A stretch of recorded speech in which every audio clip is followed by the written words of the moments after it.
Hola, buenas. Hoy vamos a hablar sobre la fisiología del cerebelo. Cerebelo significa pequeño cerebro y antes de hablar de la fisiología tenemos que recordar un poco de su anatomía.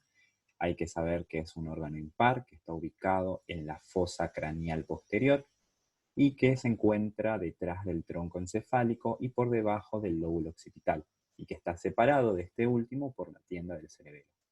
Histológicamente hablando, el cerebelo consta de 100.000 millones de neuronas, que equivalen al 90% de todas las neuronas del sistema nervioso. Al cerebelo se le atribuyen diferentes tipos de funciones, como la precisión de movimientos, el equilibrio, la postura, la bipedestación y el lenguaje. Al cerebelo, filogenéticamente hablando, lo podemos dividir en tres grupos. Uno es el arquicerebelo, que también se lo conoce como vestíbulo cerebelo. Es la parte más antigua, que va a estar formado por el nódulo y el flóculo. Tiene aferencias de los núcleos vestibulares y va a transmitir información sobre el movimiento y la posición de la cabeza. Este cerebelo va a madurar a los 3 meses de edad y se ve reflejado con el sostén encefálico. El paleocerebelo o espinocerebelo está formado por el vermis y el paravermis, tiene aferencias de la médula y se encarga del control del tono y la postura. Y va a madurar a los 6 meses y se va a ver reflejado con el sostén del tronco. El neocerebelo o cerebrocerebelo es la parte más moderna y está formado por los hemisferios cerebelosos. Tiene aferencias de la corteza y regula los movimientos voluntarios, influyendo en la planeación motora. Va a madurar al año y se ve reflejado con la marcha.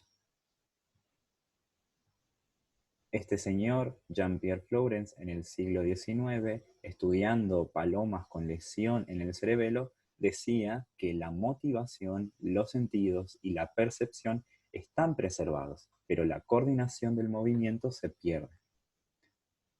Años después, este señor, Luigi Luciani, estudiando también animales con lesión en el cerebelo, atribuía 4 síntomas que tenían estos seres.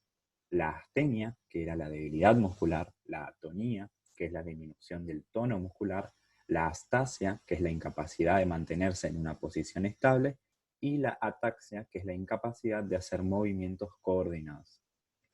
Al cerebelo nosotros lo podemos dividir en varias partes: la corteza cerebelosa, la sustancia blanca y los núcleos profundos.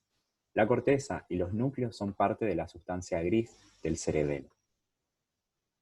La corteza tiene un espesor de 1 milímetro y una superficie de 500 centímetros cúbicos. Y los núcleos que conocemos son el fastigio, el globoso, el emboliforme y el dentado. A la corteza cerebelosa nosotros la dividimos en 3 capas que son similares y cada uno recibe un nombre. La capa molecular o plexiforme es la más superficial. Después le sigue la capa de células de Purkinje y la más profunda es la capa granular. La capa de células de Purkinje tiene células piramidales que reciben el nombre de células de Purkinje, que tiene prolongaciones que se envían hacia la capa molecular y tiene un axón que se dirige hacia los núcleos profundos del cerebelo. Esta célula es GABAérgica. En la capa molecular tenemos a las células estrelladas, que son células GABAérgicas también, que están en contacto con las prolongaciones de las células de Purkinje.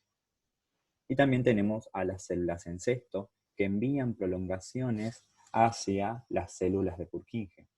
Estas células en cesto también son GABAérgicas.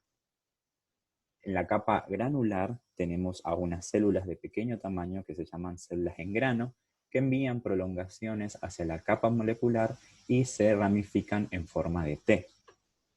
Estas células en grano están en contacto con una prolongación de las fibras mugosas que se llama roseta, que también es glutamatérgica, al igual que las células en grano. La roseta está en contacto con una célula que se llama célula de Golgi, que es GABAérgica, y que envía prolongaciones hacia la capa molecular o capa plexiforme.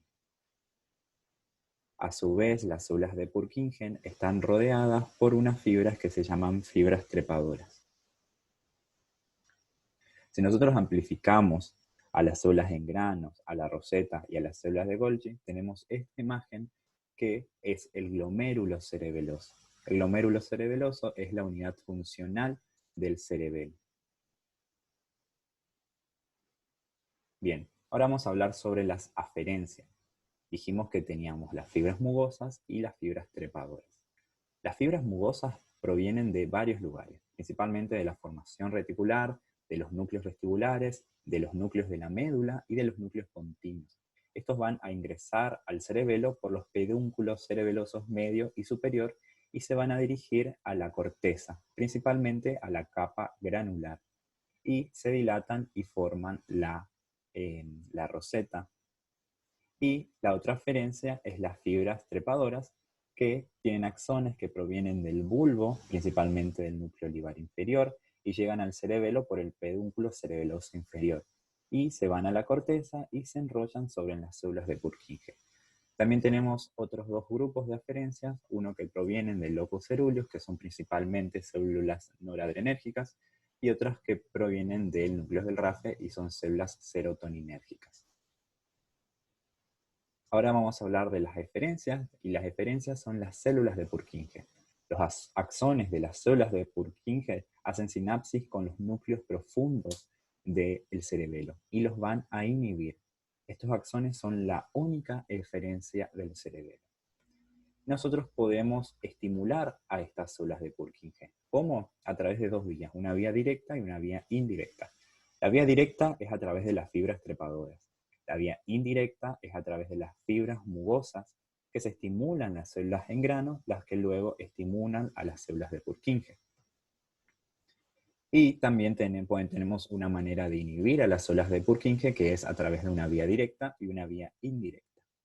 La vía directa, las células en cesto y estrelladas van a inhibir a las células de Purkinje, y la vía indirecta, las células de Golgi tipo 2 inhiben a las células en grano que se encontraban activando a las células de Purkinje.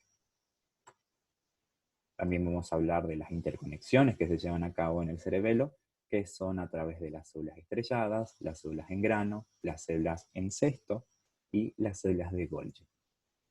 Muchas gracias.